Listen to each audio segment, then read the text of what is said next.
Nada. Gracias Gustavo, gracias Marina, gracias compañeros presidentes de consejos deliberantes, concejales, no compañeros presidentes de consejos deliberantes y concejales también. Muchas gracias por participar de esta jornada, amigos y compañeros senadores y diputados. Es cierto que los temas abordados en esta modalidad van tomando dimensión, arrancan como una inquietud o como una sumatoria de inquietudes y se van fortaleciendo en la medida que van avanzando en el camino. Es una metodología que está muy cerca de nuestros afectos porque así arrancamos con la Ley de Servicios de Comunicación Audiovisual. Cuando la Presidenta toma la decisión estratégica de poner en texto de ley una sumatoria de inquietudes que también estaban en ámbitos reducidos, como ser facultades de comunicación o gremios, cuestionando desde los años 80 incluso, ya en dictadura, el decreto ley de la dictadura militar.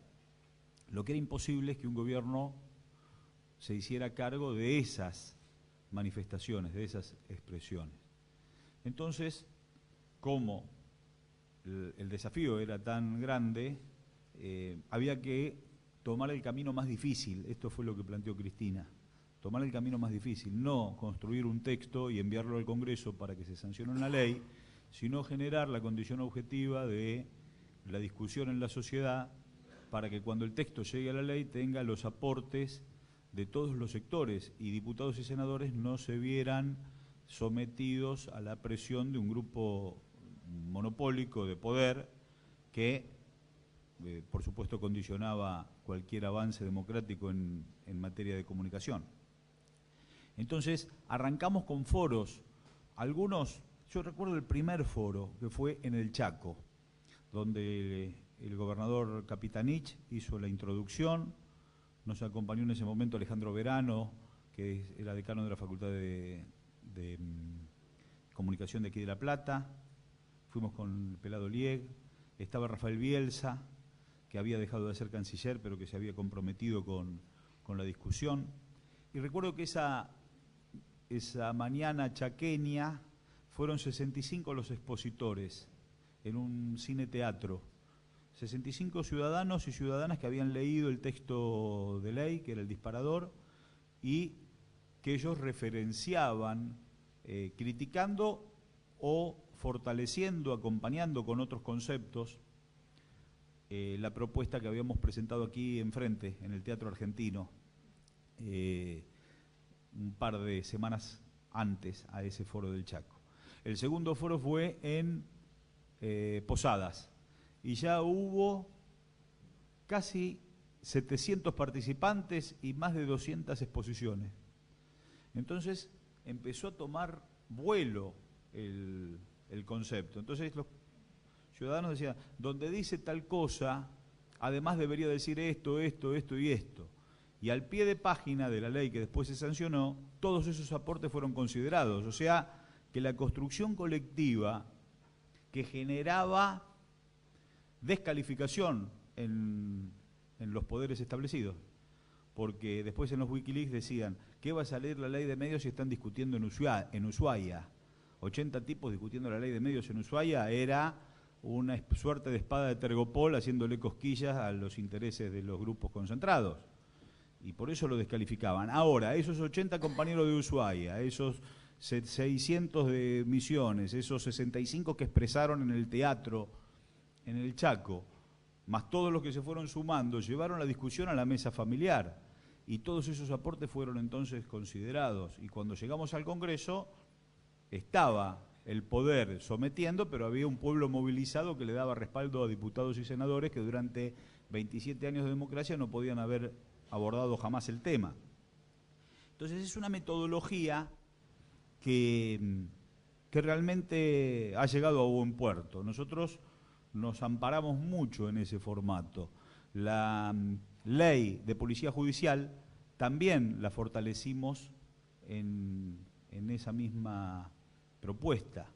Llevamos adelante 8 foros en las 8 secciones electorales de nuestra provincia y Policía Judicial, que era un mandato constitucional de la reforma del 94, pudo convertirse en ley, una ley que salió por consenso en ambas cámaras, con mayoría absoluta en diputados y en senadores, pero lo más importante fue el abanico de leyes que acompañaron a la Policía Judicial, porque los aportes decían, perfecto, ¿dónde va a estar situada institucionalmente la Policía Judicial? ¿En el Tribunal Superior, en el Ejecutivo, en la Procuración? En la Procuración, listo. Se consensúa que va a ir a la Procuración. Ahora, ¿es esta la Procuración que puede recibir un desafío por el estilo? ¿O necesitamos actualizar el formato y se planteó entonces la ley de autonomía de la defensa? Que no sea una misma persona la que dé instrucciones a fiscales y a defensores al mismo tiempo. Entonces, con Policía Judicial surgió autonomía de la defensa y surgió una nueva ley, una recomendación que se transformó en ley de la Secretaría de Jury y de Enjuiciamiento, donde llegaban las denuncias de los malos funcionarios judiciales o las denuncias de buenos funcionarios judiciales que servían para amedrentarlos. Entonces surgió una nueva ley de Secretaría de Jury y de Enjuiciamiento. Ética pública, información pública, mecanismo de prevención de la tortura, juicio por jurados, todos esos aportes se convirtieron en ley producto de los foros originales de Policía Judicial. Y con el tema educativo, en donde prácticamente todos los años tenemos tensión con los gremios, en la provincia de Buenos Aires y los gremios en una pulseada que parece secular, o que es secular y parece trágica. Bueno, este año nosotros advertimos la necesidad de salir a discutir inmediatamente terminado el conflicto. El conflicto duró en este año 2014 17 días, ¿no? El año que viene puede durar 35 días, 17, 5, puede haber ningún día de paro, pero si no abordamos los temas estructurales de fondo, vamos a estar en el mismo lugar del conflicto. Entonces, nosotros hemos lanzado con Marina y con Gustavo estos foros con algunos disparadores, que no son los únicos, para que todo el mundo pueda aportar. Los que están de acuerdo con la filosofía que nosotros le imprimimos desde el Frente para la Victoria podrán hacer los aportes. Los que están en contra de esa filosofía podrán hacer sus aportes para que diputados y senadores de la oposición lo tomen como argumento y podamos discutir honestamente en el recinto y en las comisiones para llegar a una posición edificante de políticas de Estado. Entonces estos foros, lo que sí estamos seguros es que estos foros no son al garete. Son foros en donde cada aporte es realmente una valoración que le importa más que a cualquiera de nosotros, que le importa al conjunto y que es considerado. Entonces armamos un decálogo, digo un decálogo, pueden ser más, los objetivos de acción. Nosotros proponemos algunos.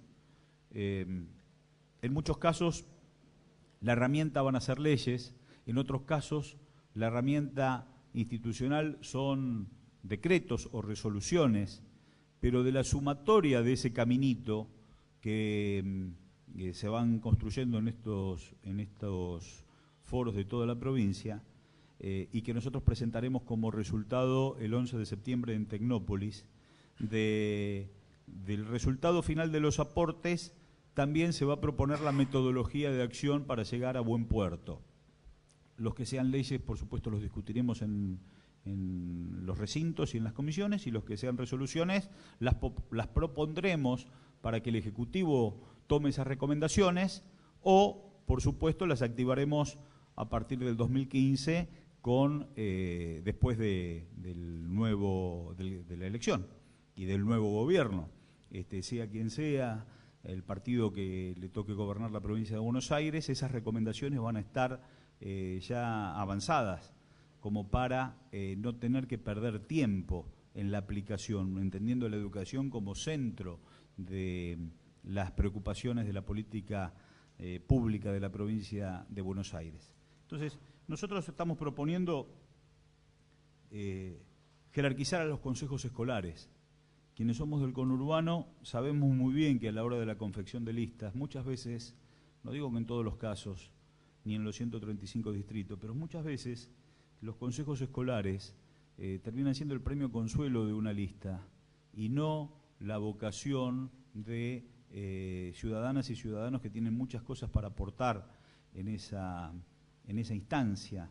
Incluso la conformación de la boleta, nosotros tenemos en la misma tira concejales y consejeros escolares, o sea que la importancia de discutir el perfil de intendencia o el perfil de consejo deliberante lleva a opacar el perfil de consejo escolar que nosotros pretendemos. Entonces, nosotros lanzamos como disparador, para que la construyamos en conjunto, cómo podemos hacer para jerarquizar la instancia consejo escolar y que haya un debate en cada distrito sobre esos perfiles, no solo de los ciudadanas y ciudadanos que van a tener la responsabilidad, sino de qué perfil de consejo escolar queremos en cada distrito y que sea un eje de campaña y de discusión, que si lo está siempre sometido a otras urgencias, pero nosotros entendemos que tenemos que darle visibilidad. Entonces hay varias propuestas, desde desdoblar la elección, que trae beneficios, pero también trae problemas, hacer una nueva elección, hasta poner una tira propia donde el ciudadano pueda elegir consejeros escolares y la discusión política tiene que acentuarse en esos ejes. Entonces, y hay distintas metodologías, desde una ley hasta una presentación en el juzgado electoral de la provincia de Buenos Aires, para darle esa jerarquía, pero el disparador tiene que ser el resultado de múltiples voces que surjan en los foros. La acreditación de la formación superior también es otra de las propuestas que nosotros llevamos adelante y que ya en los distintos foros que hemos hecho hemos recibido múltiples aportes para que el Instituto de Formación Docente esté acreditado y que tanto los públicos como los privados tengan ese nivel de instancia de evaluación que nos dé la certeza que quien egresa de esos institutos de formación docente tiene la capacidad para estar al frente de una política educativa en una institución y por supuesto al frente de un aula. Y también desde esa acreditación empezar a discutir los alcances de los nuevos planes de estudio de educación primaria y de secundaria. O sea, no ir a buscar el examen del docente, sino arrancar desde el Instituto de Formación. Y si hay que hacer sugerencias de la modificación de planes de estudios, también desde esos institutos proponerlos y que esa acreditación vaya acompañando esa transformación. La educación como derecho público básico. Esto es muy importante. Yo planteé en el conflicto docente como un disparador, casi como una provocación. La educación como un servicio público esencial, sabiendo que la OIT no lo ha aceptado aún en esos términos, y sabiendo que algunos países sí han sorteado la decisión de la OIT y lo han incorporado a la Constitución, como el caso de Ecuador, o el caso de Venezuela, el caso de Alemania y el caso de España. Pero, por supuesto que transgredir una decisión de la OIT en el marco de nuestra Constitución Nacional es una transgresión a nuestra Constitución. Entonces, poner el horizonte en el concepto de servicio público básico significa no solamente que los docentes tienen que abrir el aula y tener la escuela abierta, sino que el Estado tiene que hacer lo que tiene que hacer para generar la condición que la escuela esté abierta. O sea, no podemos reclamar servicio público básico y la responsabilidad del Estado, la responsabilidad del Ejecutivo esté entonces distrayéndose y poner toda la responsabilidad en el docente, sino que arrancamos por nuestras obligaciones. Entonces, rápidamente, en los foros han surgido un concepto que es un concepto de acercamiento a los objetivos de una escuela abierta, un Estado activo y un docente que ama el aula en el aula, que es la educación como derecho público básico, sin transgredir a la OIT, avanzando en línea con gremios y avanzando en línea con los docentes y sobre todo subrayando la responsabilidad del Estado de escuelas abiertas. Para una jornada de 8 horas, que es fundamental que los docentes no anden de un lado para el otro en la búsqueda de horas cátedra, sino que puedan tener el acento puesto en un solo laburo y los niños en la escuela 8 horas. Por eso, en el instituto, en la acreditación docente, la posibilidad de revisar los planes de estudio, porque si vamos a estar 8 horas en el aula, no solo las ciencias básicas y las aplicadas, sino también la posibilidad de idioma y la posibilidad de deporte y la posibilidad de expresión artística, cultural, que nos van a prevenir de aquellas recomendaciones que habitualmente en materia de seguridad surgen rápidamente y son de un tinte represivo cuando se quiere atacar el problema, pero no se advierten las causas. Yo creo que aquí estamos atacando las causas. Si nosotros logramos en un plan quinquenal poder llevar el 25% de nuestras escuelas públicas a 8 horas de clase, ya le estamos ganando una batalla a la inseguridad y estamos, por supuesto, alzando la bandera de la integración. Entonces, ese es otro disparador que lanzamos y que está apuntalado en el financiamiento, porque si no sería pensar 8 horas de clases en las escuelas públicas, sería menos que una utopía, sería casi una suerte de expresión voluntarista, si no decimos de dónde vamos a sacar el dinero y los recursos para poder sostener ese concepto, ese sueño. Entonces, hay un financiamiento educativo provincial que tiene que surgir de un cambio de matriz productiva de la provincia. Cuando nosotros estamos planteando que nuestra provincia produce casi el 40% del Producto Bruto Interno de nuestro país y tenemos una producción agropecuaria muy seria y nosotros en otro de los puntos estamos trabajando en los centros de desarrollo universitarios regionales para formar ciudadanos en las distintas regiones de nuestra provincia, en donde los vinculamos inmediatamente con el aparato productivo. Esa formación está íntimamente vinculada a la producción regional.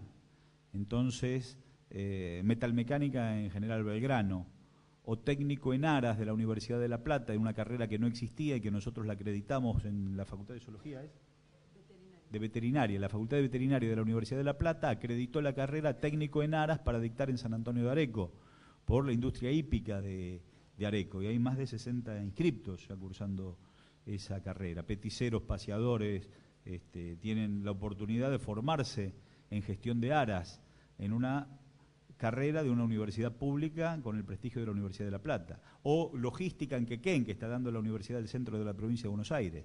Entonces, formar ciudadanos para vincularlos al aparato productivo, evitar el desarraigo y potenciar el concepto que plantea nuestra presidenta de valor agregado a la producción primaria.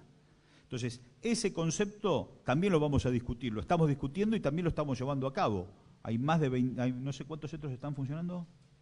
En planes hay 49 que están preparados, hay 12 que están funcionando. Claro, 12 funcionando y 49 en preparación. Esto significa que en marzo del año que viene, de esos 49 estaremos en 40 ya activos. En ese concepto, valor agregado a la producción primaria. Ahora, ¿qué pasa con nuestras exportaciones? Nosotros tenemos unidades productivas pequeñas, de acuerdo a la región, no es lo mismo 50 hectáreas en el núcleo de Pergamino que 200 hectáreas en Villarino, pero la unidad productiva pequeña necesita una interacción con el Estado provincial para poder aprovechar al máximo las condiciones de siembra y de cosecha y también los perfiles de cosecha que necesita nuestra provincia para diversificar el tema de la producción. Y nosotros proponemos un financiamiento de fertilizantes y de gasoil para el pequeño chacarero o el chacarero de la pequeña unidad productiva. Si logramos ese aporte de fondo rotatorio, que a 270 días o a 365 días lo retribuya al municipio que articulando con el Estado provincial da este incentivo, tenemos el problema después de la tranquera, porque las cerealeras nos esperan en la tranquera para llevar adelante el caminito del comercio exterior.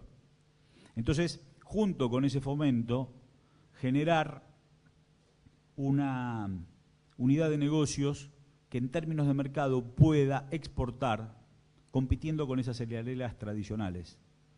Entonces, ya no que la cerealera argentina le venda a su espejo chino y su espejo chino le venda a los chinos, quedándose con la crema del negocio, sino que la empresa mixta entre las asociaciones de pequeños chacareros y el Estado provincial pueda ser la que comercialice.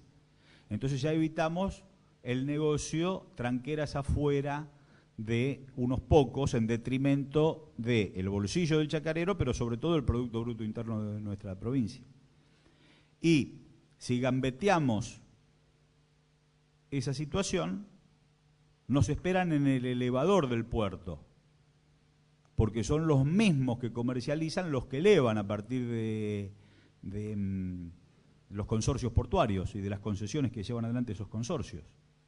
Entonces, una ley de puertos de la provincia de Buenos Aires para que no se detenga ese caminito de comercio exterior con la decisión estratégica que ya esté en manos de la provincia y no en manos de esas cerealeras.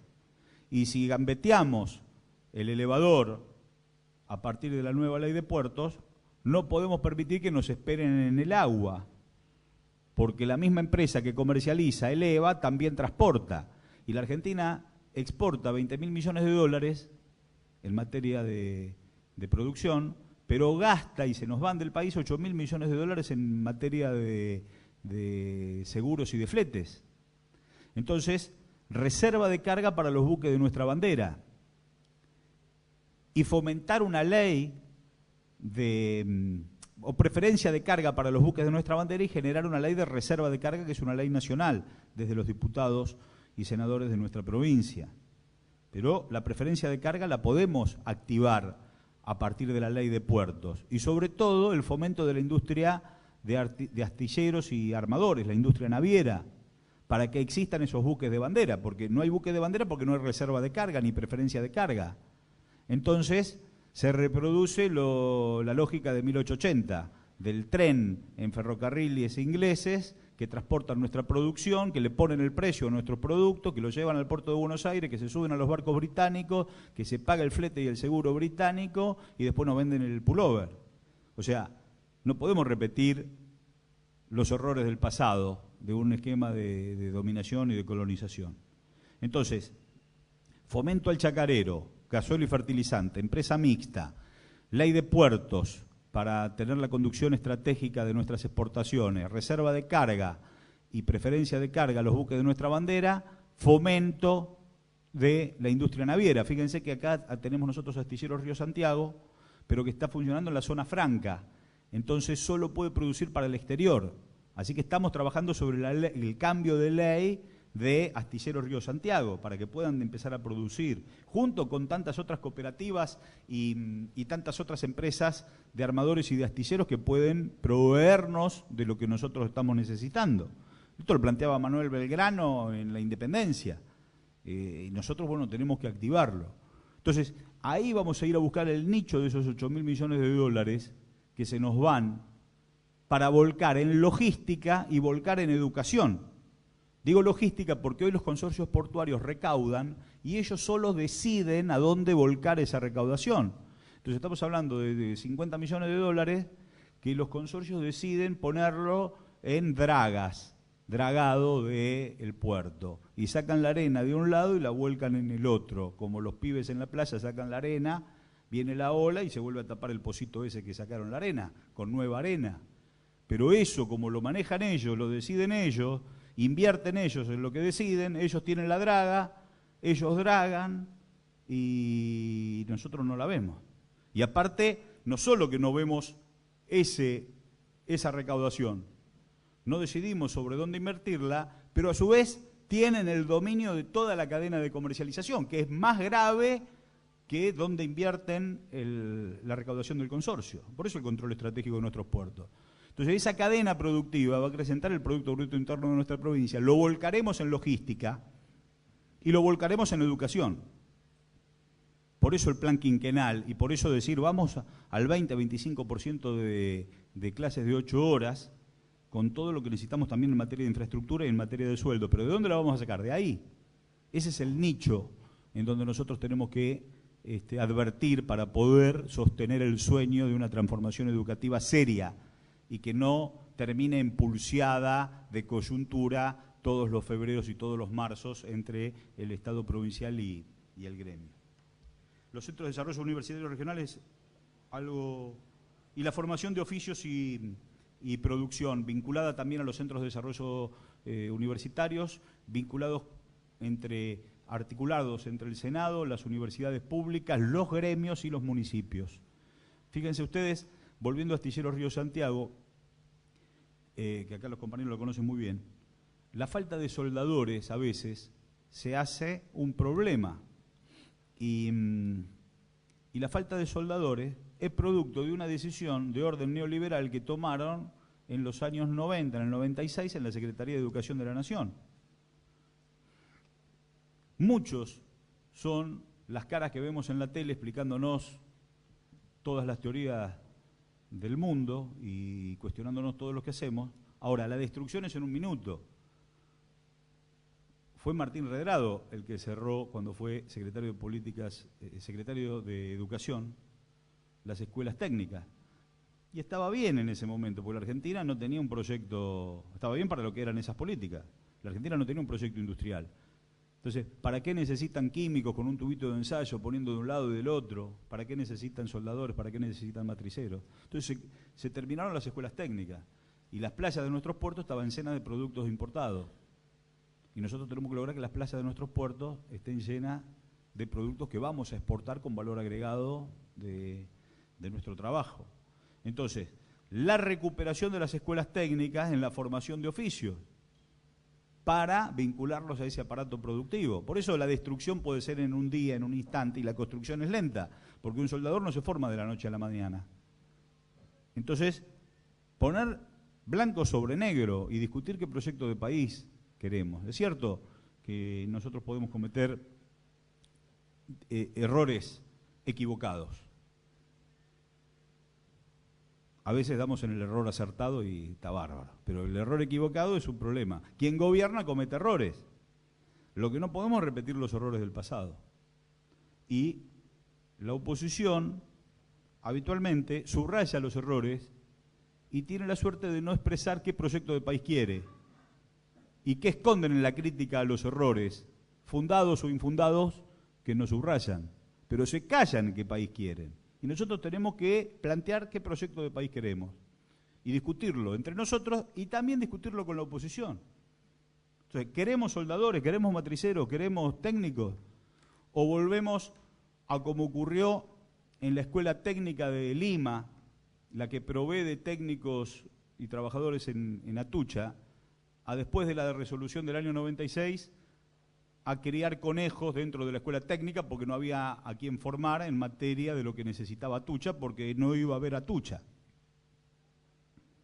Entonces, es todo un trabajo en donde tenemos que discutir absolutamente todo, no solo el concepto, sino la herramienta, cómo activamos tal idea en resorte institucional, en herramienta de gestión.